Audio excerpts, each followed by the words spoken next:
This is part 3 of 3 of an interview with Paul Kaye, the British Consul in Bangkok, newly appointed, joined us on Fabulous 103 FM to answer questions posed by our listeners, many of which he couldn't answer because they're not within his remit, but an awful lot which he could.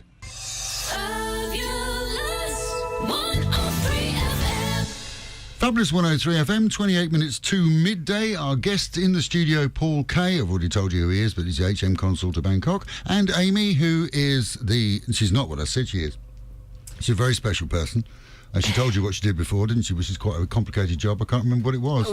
Marketing and communications or something. Yeah, communications and marketing. But I suspect that with my hypnotising voice, it just goes over there. Well, forever now you're going to be known as Paul's bodyguard, so it doesn't really make much difference, does it? We've covered why we don't have a British consulate in Pattaya as best you can. As best we can, yeah. As best you can.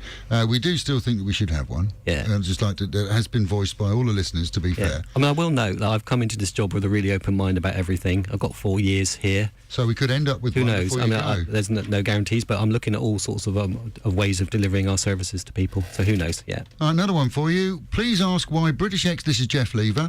Please ask why British expats who have paid their taxes all their lives and pay your wages, by the way. He doesn't say that, but I'm just throwing that in. My dad makes that point every time I see him. And still pay UK tax while living in Thailand. Why they're not allowed annual old age pension adjustments? I don't know. That's I'm not really sorry to come back to this again and again, but it's not something that the FCO would deal with. You're writing this down, Amy, for marketing, so you can go back and tell them what the questions are. Yeah. Maybe we can get the answers to this. That's a DWP issue, isn't it? Because I had another one, one as well. It says, I want to claim my pension, they can't find my national insurance number. This is Ron James. I've tried 3 times. Each time they want more information. What can I do? But that's not through you guys either, is it? No, but I feel for James. I mean, if he drops us a line, maybe we can find the right people for him to talk to. Is that what you do? Will you point people in the right direction? Yeah, signposting, yeah. Absolutely. How do people get in touch with you? You're the communications lady. How do we communicate with you? So we've got an email address, infobangkok at fco.gov.uk. Let's do it nice and slowly. Infobangkok at fco.gov.uk. Okay. But we also have a Facebook page and a Twitter page, and if you follow us, you can send us a direct message. Okay, so if you go on Facebook, and what is that? That's for the embassy, isn't it? Yeah, so we're British down Embassy, as Bangkok. UK in Thailand. So if you type in UK in Thailand, then you'll see our Facebook page. And you can ask questions that way as well. Yes, you can. Yeah. Because this is really on a serious basis now. This is what consular service is about, isn't it? A relationship between British people in Thailand and representatives of our country at home. It's knowing what you can do, having a chat with you. At least if you don't know the answer, you can point people in the right direction, call them back if you don't know the answer, kind of thing. That's absolutely right. That's what people need. They want to know that there is some, a lot of people want to know there's a little bit of support coming from the home country. Yeah. I mean, another point for me is that my team, they're all in those jobs because they really want to help people and believe that it's important work. And they will do everything they can to help people. Sometimes we can't, but people should always ask. Yeah. So it's very, very serious. And very, very fair. Anybody can call you. You may not have the answer, but anybody can contact you. We will do our best to put them in touch with the right people. Yeah. Unfortunately, sometimes we might say we can't help you, but we'll do our best. Yeah. Tell me about the nighttime service. Because now we haven't got... when somebody has a problem and they contact the embassy at night, what happens when you're all gone home? Right, we have the FCO has a unit called the Global Response Centre, and they are 24 hours. Where are they? They are based in London, and they run 24 hours. So if somebody calls us, that would go through, and it's out of hours, that would go through to... we have contact centres around the world as well. So initially go through them, and then go to the Global Response Centre. If it's something really urgent, they'll be phoning me or one of my team and saying, you need to go out, this person's in trouble. Do you have an after-hours team? It's me and my managers, yeah. Okay, yeah. So if at any point, 24 hours, oh, absolutely, 24 hours a day, if there's an emergency, we'll get there. Mr. James is in hospital. Yeah. In Nakhon Sawan. Somebody would go and see him. Well, if Mr. James is in hospital, the first step we would take would be to contact the hospital and see how vulnerable he is. If it's an emergency, we'd get somebody to him as soon as we could. Okay. Mike's emailed in, how much of a caseload are overstayers now? Are there more than there were before? And what does the embassy consulate actually do for Brits in Thai jails? I think we've covered that, haven't we? We've yeah. I mean, this is a good question about whether it's more than before. That's an interesting one, because as you know, there was a bit of a spike earlier in the year when there was a purge of visa overstayers. So we were very, very busy for a few weeks. A couple of my team did a really exceptional job to get those people through and deported as quickly as possible. At the moment, I think we have eight. Oh, that's it. Just in the IDC. Yeah, so it goes up and down week by week. How many have you got in prisons here? I'm not sure, but I think it's about. I think it's under sort of 15 to 20. Only. What? That's it. I think so. Yeah. I'd have to check that number for you, but it's not a huge amount. Of Brits in Thai jails. I thought there was hundreds. I don't think it's hundreds. No. But I defer to. I'll tell you what we're going to do though. Going to let you check that. Not because I'm questioning what you're saying, but you might want to just check it. Because I don't know. It's not fair to ask you a question like that. Well, I'll be upfront with you. I don't know exactly the number, but I can get that for you. Yeah. Okay. Let's go through this. We've talked about how experienced the team is. Your co-worker, Jeff, been here. Who you know well? Yes, I do know him well. Yes. He's always borrowing money off me. No, it's not. No, it's not. He's been here for years now, and he like yourself. He's totally dedicated to what he does. He's covered the whole of the country. He's covered all the crises, and when you've got people like that in your team, I mean that's a credit to any team. But if somebody has a complaint, and this came in from Darren, it says, if I have a complaint, who do I complain to? Well, he can send it to us. Yeah, right. That's going to work, isn't it? And if it's a complaint, we will take it very seriously, and it will go to the feedback team, customer feedback team in London, and they will actually. We'll get looked into. Oh yeah, I mean, and they will send it. They will go into a formal process. They'll get in touch with us again. So it goes around the houses a little bit, right? But say, right, you need to provide a response to this complaint. I think it's within 20 days normally, but we take that very seriously. If he's not happy with that response, then that gets escalated a level up, and ultimately it can go as far as the Ombudsman for Consular in the UK if he's not happy with the response that he gets. So there's a formal process, and it's something that we do take very seriously indeed. Okay, so we have covered that the Consul doesn't any deal with visas anymore to the UK. No. Where you are, we've covered all that, and how to deal with complaints. You're dealing with people who come here, especially tourists, who don't understand. They should, but they don't necessarily understand they're in a foreign country. That's right. And there's two problems that have been pointed out in this message from Philip. Why aren't UK laws applied through the embassy? I think that's pretty... If I'm right, your remit is to make sure that a Brit is treated the same as a Thai. Absolutely right, Tommy. And yeah. Well done. You've done your research. Yeah, that's right. Yeah. Well, I wanted to catch you out on it, but obviously you knew the answer. No. Yeah, right. I mean, this is one of the core principles of consular work. When somebody's in a prison, and it doesn't have to be Thailand, anywhere, and they say, "Why can't you get me special treatment?" Our response is, you will get. Our job is to make sure you get the same treatment as the Thais in the same prison as you. If you're getting picked on, if you're getting mistreated or abused, then we'll raise that. But we're not going to go and find special treatment for you. You should be treated the same as everybody around you. Yeah. Yeah, that's a fair thing, isn't it? That's all. Well, it's consistent, isn't it? There's logic to it. The other thing that people don't necessarily understand as tourists when they come here is that this is not a nanny state. There is no NHS. Now, in England, you're born and you die through the NHS, and everything that's done in between, including the gallstones, are removed by the NHS. Yeah, it's not necessarily free. If you're working, you pay the stamp, whatever it's called now. But here, you can't use the NHS, and this is a big marketing thing that you guys are dealing with, I believe, is to make people aware that they need to get travel insurance. Yeah, absolutely. If I had to give one piece of advice, or if I had to choose, you asked me right at the start of the interview, what would I like to change? I've now finally found the answer to that question. Don't know how we've helped him. It's everybody taking out travel insurance. If everybody did that, we'd be out of a job.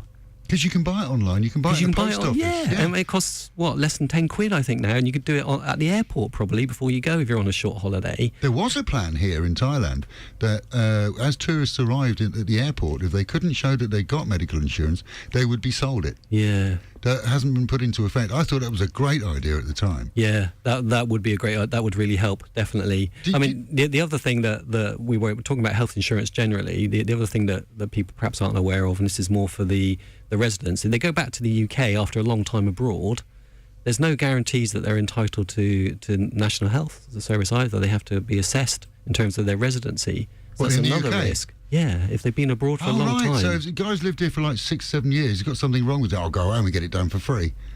Yeah, 6 months waiting. Don't assume that you're going to get that easily. It's the same with the welfare as well. You can't go back. We've just seen that with somebody else. Thought he was going to go back to the UK and sign on and get the dole and a free flat. It doesn't work like that, does it? Not if you're British, anyway. No. And one thing that we're working on at the moment in the area of health insurance. No, I moved on. I moved on quickly. I think your mic must have been switched off. Yes, I didn't hear that comment. Well, I've got the guys that came down with us yesterday, this morning, talking to some of the hospitals down here about getting more bang for the buck for Brits who have got insurance from the hospitals. And oh, really? Yeah. Okay. So we're trying to focus on that and getting a better service for them from sort of medium range hospitals.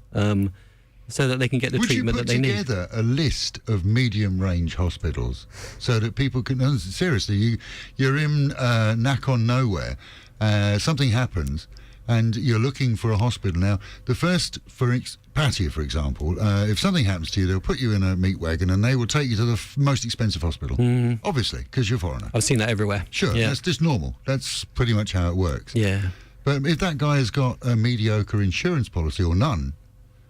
he wants to be in a medium hospital, but he also wants to be in a clean one. Now, we have, what's it called, Pattaya City Hospital, which is a middle hospital. It's a state hospital. It's very good. A list of... I think that, we do have lists of these kinds of services online. Oh, do you? Yeah, we do. Yeah, medical services is one of them. Funeral directors is normally another one that we have online as well. They're related, really, aren't they? Yeah, well, sometimes. Lawyers as well. I know that we have a providers list for lawyers in Thailand. They're not recommendations because we can't recommend places, but they're places that we know enough about that people can make an informed decision. Because you see a lot of people who have ended up in an expensive hospital and then they've got a huge bill round their neck. And then they go on, what's it called, GoFundMe, and are on Facebook. It's not my fault, I was drunk, I didn't even know what I was doing. And people send them a few quid, but it's not enough to pay the bills. No, absolutely right. And we can't pay them either. Now, one thing that I've seen since I arrived, and which has really impressed me, is that very occasionally the Thai hospitals will themselves say, you know what, don't worry about it, just go. So very occasionally we've seen Thai authorities waive their bills for our nationals, which is fabulous.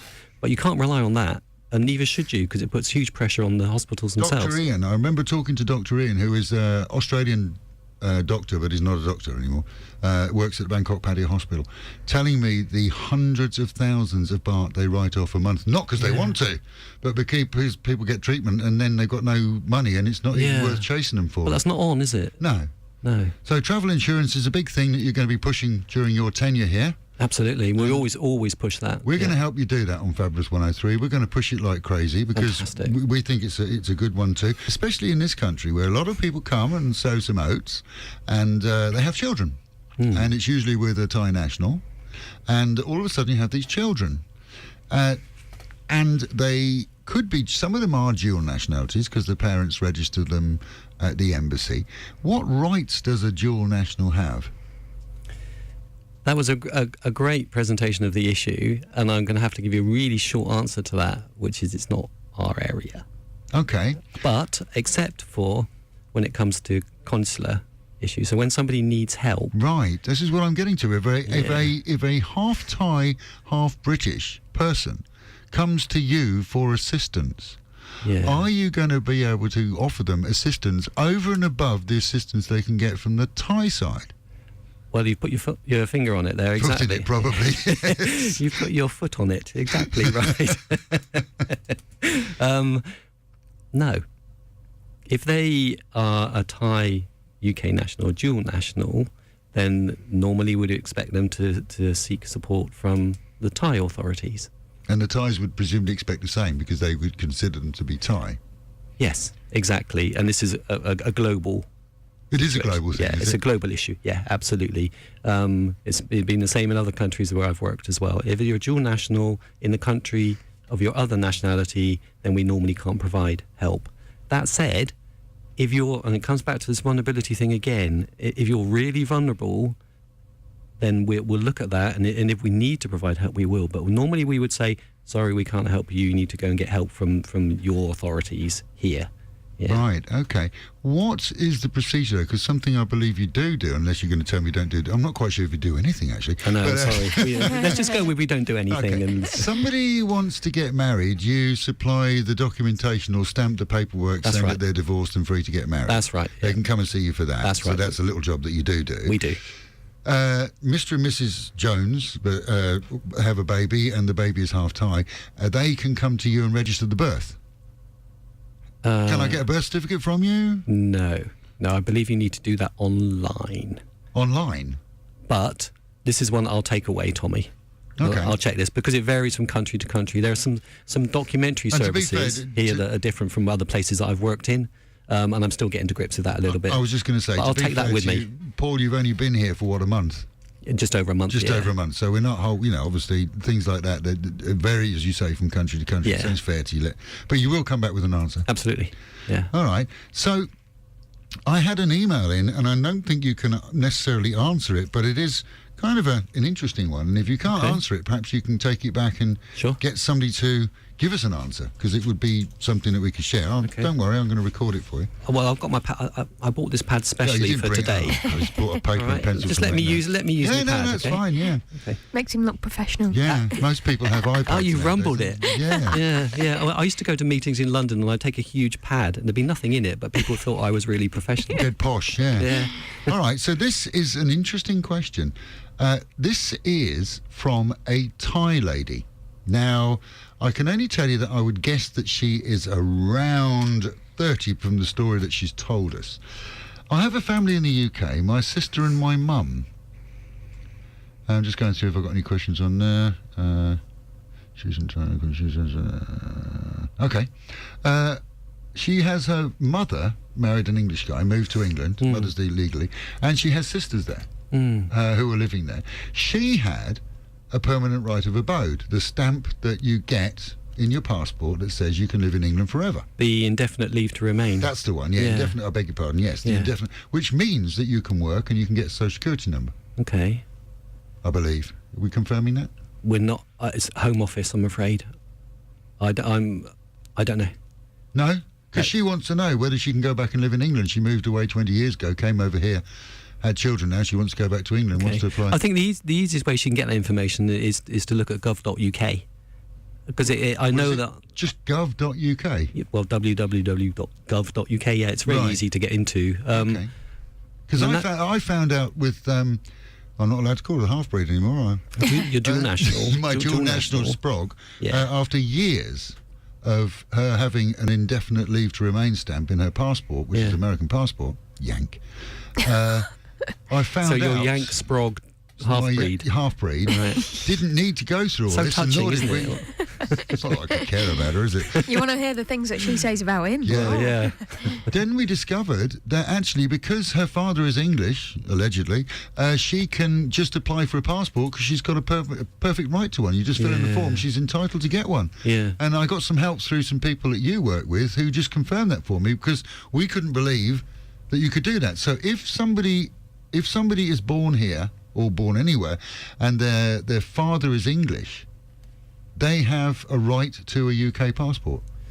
I would advise people, it's a really complex area. Where would you get the information from? Well, I would start with gov.uk, and I know that there's some very good information there on ILR, because my wife got ILR before she got her British nationality as well, so she's been through the same process. You married a foreigner as well, yeah. I married a foreigner too. Yeah. Nobody wants to marry a Brit, do they? Hey, oi. What are you going to... That's the hardest question we've had today. Oh, dear. Paul, you've been a fantastic guest. Thank you so much for joining us. It's been a real pleasure to be here. Really honestly, you've answered all our questions, and the ones that you couldn't answer, to be fair, and there was a lot, and that isn't your fault. It's because it's just not within your remit to do so. Most of them. There's a couple of things that I've written down on my little pad, just waving that again. Right. I'll take away. I'll get answers to that. That bring would be it back. good, and we can share it on the show later on as an update. Yeah. But thank you. I'd really like to just really close the show by reminding our listeners this morning that we've met Paul Kaye. Paul Kaye is the new consul in Bangkok. He's running the consulate in Bangkok and the consulates, the little Whole of Thailand. little satellite ones. That's around right, the whole of honorary Thailand. consul, yeah. Obviously, a very approachable man, proper bloke, not somebody that's a little bit stuck-up-ish. We were expecting the... Posh. Give me a cup of tea. Yes, you can't even say it, you're northern. I didn't get any Her tea. Majesty's Consul, yes, I am. Please address me as Her Majesty's Consul. And we thought you were going to come with bodyguards. We're disappointed. Well, we got Amy. Yeah. She scares me, I'll tell you. I've got a posh accent as well. Oh, God, she's doing it again. Hypnotising everyone. People are going to write in and say, can you get her on the show more often? Can she do her own show and stuff like that? Which she can, by the way. Thank you so much for being with us. And anybody who wants to get in touch with Paul and his team, all you have to do is, the easiest way is to go on Facebook and simply search for Amy. UK in Thailand, is it? Is your name Amy? Oh. I was just helping out. She just stole my thunder. There we go. Just go on Facebook and put UK in Thailand. UK in Thailand, yes. And people can write to you through Facebook. And Facebook and Twitter. So UK in Thailand, Facebook and Twitter, they can direct message us. Brilliant. And they'll get a reply. Yes. Okay. Oh, yeah, always. I think this is a move forward. We've had moves backwards, to be fair, which we all consider to have been backwards when we closed our little consulate office here, what we kind of liked, even though it didn't have any toilets or running water. That was a negative, to be fair, for a lot of people here. Yeah. Things seem to be on the up, and a nice team. Thank you so much for joining us. Thank you. Amy, thank you for joining us as well. You're going to come back and see us? Yeah, definitely. You say wait till he gets off air. And he says, it would be cool if you would come back and give us updates on a regular basis. Thank you very much indeed. Have a fabulous day. Thank you very much. It's been a pleasure.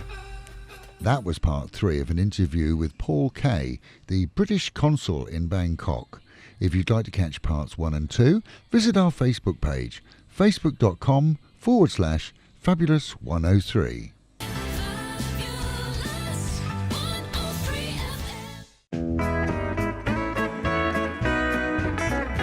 The Sports Lounge in Soi 1 off Pratamnak is home to all your favourite sports and food. From 9 in the morning, delicious food, 99 baht full English breakfast, and a daily special for 175 baht. That's available all throughout the day until closing time.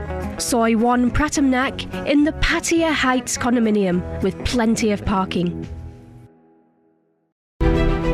Coco Fitness in Mike Shopping Mall is giving away free yoga and Zumba classes to all members. And you get their state-of-the-art fitness equipment, air-conditioned studios, and a choice of classes too. Gents, buy 3 months, get 1 free. 6 months, get 2 free. 12 months, get 3 free. And for the ladies who are looking to keep in shape, you get 50% off all memberships. Take advantage of these great deals now, from 7 a.m. through till 11 at night. Coco Fitness, no excuses. The referees can't decide who the winner should be in the big match between Retox versus Retox Game On. Retox in Soi Lenki is the sports bar with more, and more of those specials, like the 98 baht breakfast and daily Brexit specials. Retox Game On in Soi Honey is the brand new sports bar with 50 TVs including one at your own table, plus the surprise of a new menu and seating for 200 for any match, day or night. The battle continues 24 hours a day. Try Retox and Retox Game On, then you decide.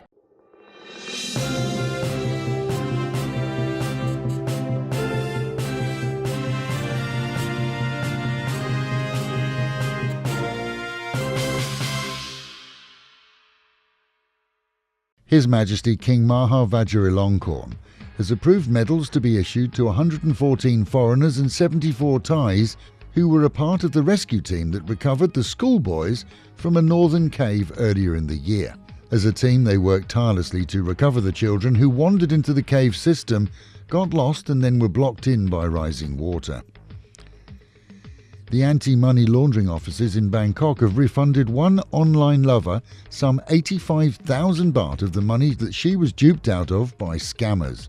Those scammers were caught, and the anti-money laundering officers quoted at the same time an estimate of 100 plus others.